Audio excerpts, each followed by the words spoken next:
Hai guys, selamat pagi. Senin pagi saatnya beropini. Selamat datang di opini gue.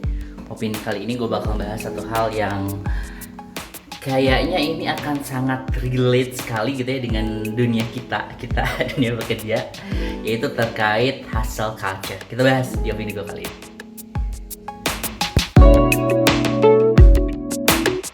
Oke, jangan salpok di belakang ada toilet karena gue lagi mau persiapan untuk ke Mandalika, ke site. Jadi informasi buat kalian, gue sekarang lagi ada di site-nya Mandalika, di pedok Mandalika, dan kerjaan lah di sini. Update-nya boleh cek di Modular Weekend Gedung ya, YouTube-nya. Oke, balik lagi terkait yang tadi terkait hasil culture. Semoga ini juga bisa lebih light, makanya kenapa gue pakai HP biar lebih light, lebih ringan, lebih low effort. Oke, hasil culture ini sebenarnya adalah culture atau budaya di mana seorang pekerja itu dia akan bekerja terusan gitu. Intinya dia gila kerja lah, workaholic. Dan biasanya salah satu orang umumnya ya, maksudnya nggak semua kayak gini, tapi umumnya adalah para fresh graduate. Makanya kenapa fresh graduate wajib tahu ini supaya nggak terjerumus ke hustle culture ini. Nah, mereka tuh giat kerja sampai gila-gilaan, sampai lupa untuk memperhatikan kesehatannya gitu. Jadi lama-kelamaan bisa stres dan berakhir depresi, dan banyak juga dari kasus-kasus ini yang pada akhirnya adalah bukan bunuh diri, meninggal gitu dengan banyak kasus. Nah, apa sih sebenarnya pemicu hustle culture ini? Setidaknya kalau misalnya gue lihat beberapa gitu ya, itu pertama adalah karena tuntutan kebutuhan. Kita kan tahu sekarang kebutuhannya tuh gila-gilaan, meningkat dan lain sebagainya. Itu juga membuat para pekerja itu gimana caranya untuk terus menghasilkan duit gitu, duit lagi, sehingga ya udah yang lainnya diabaikan, kesehatan mental, fisik, emosional diabaikan semuanya demi duit. Yang pertama. Yang kedua, biasanya karena terinfluence sama cerita-cerita hebat gitu, cerita-cerita sukses, orang-orang sukses itu nggak salah. Hanya beberapa orang dengan hustle culture ini mereka lupa gitu untuk mengukur resiko, jadi fokus aja gimana caranya supaya seperti itu gitu. Terus berikutnya juga biasanya ini karena tuntutan kerja atau karena lingkungan kerja yang memaksa untuk terus berbuat kayak gitu. Nah, apa yang harus dilakukan supaya kita tidak masuk ke culture yang hustle culture ini? Yang pertama yang harus dilakukan, kita harus sadar dulu nih. Kita harus sadar bahwa bekerja itu adalah bagian dari hidup gitu, bukan kebalikannya. Atau apa ya istilahnya orang work life balance, balancing gitu antara kerja dengan kehidupan. Karena banyak juga dari kita yang merasa bahwa tujuan utamanya itu kerja gitu, sampai hidupnya itu nggak tahu kemana tuh, hidup apaan gitu, hidup apa isinya gitu selain kerja. Makanya ya karena kerja itu bagian dari hidup, artinya bekerja kan untuk salah satu mengisi kehidupan gitu ya, walaupun memang mungkin secara sumber daya keuangan didapatnya dari sini, tapi jangan sampai ketutup juga bahwa kita juga harus ada harus ada batasan lah, harus ada balancing antara kerja dan kehidupan.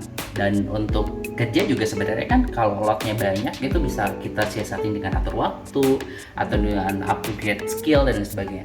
Nah, yang kedua biasanya supaya kita tidak masuk ke hustle culture ini adalah biasanya orang-orang yang masuk ke sini adalah orang-orang yang toxic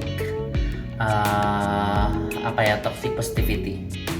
Ya, toxic positivity. Jadi toxic positivity ini orang yang menganggap bahwa semuanya baik-baik aja gitu, bahwa semuanya ya berjalan sesuai dengan rencana, bahwa semuanya akan ya nggak ada hambatan lah gitu, semuanya baik-baik saja gitu. Padahal kalau misalnya ini diteruskan, ini akan sangat buruk terhadap kesehatan mental. Karena ketika orang dihadapkan dengan suatu situasi yang memang seharusnya secara manusiawi dia sedih, dia berusaha untuk tegar gitu dan menghilangkan rasa sedih itu akan buruk sih kalau gue baca gitu ya, buruk untuk kesehatan mentalnya, karena lama-kelamaan dia akan mungkin hilang gitu ya emosi-emosi yang lain gitu, selain ya hidup gue oke-oke aja gitu. Padahal ya nggak harus gitu juga sih kalau menurut gue. Terus yang ketiga adalah jangan atau stop membandingkan diri sendiri dengan orang lain. Bener-bener jangan deh, udah berhenti, jangan ngebandingin. Apa sih untungnya ngebandingin diri sendiri dengan orang lain, apalagi benchmarknya adalah orang-orang yang di sosial media. Gila kan, itu penuh kebohongan banget. Jangan sampai dibandingin dengan orang kayak gitu, karena ya setiap orang kan unik, setiap orang kan setiap orang berbeda gitu, setiap orang punya tujuan hidup masing-masing dan punya jalannya juga masing-masing gitu. Tapi untuk atau kalau misalnya mau bandingkan dengan pencapaian diri kalian sendiri gitu ya sebelumnya, supaya ada improvement di kehidupan kalian. Yang keempat adalah tahu diri gitu, atau tahu batasan diri, atau istilahnya sesuaikan dengan fungsi dari masing-masing kegiatan gitu. Ini sebenarnya masih masih ada hubungannya dengan poin 1. Jadi kalau misalnya kalian waktunya kerja ya kerja, kalian waktunya libur ya libur, kalian waktunya libur dengan liburan beda kan. Liburan ya liburan gitu. Jangan sampai kalian liburan kerja hanya karena sakit gitu. Karena ya itu juga salah satu hal yang kalau menurut gue sih kalian nggak menghargai diri kalian, nggak menghargai tubuh kalian gitu. Ya sesuaikan dengan porsi kalian, tahu diri kapan harus berhenti, kapan harus lanjut, kapan harus istirahat dan sebagainya.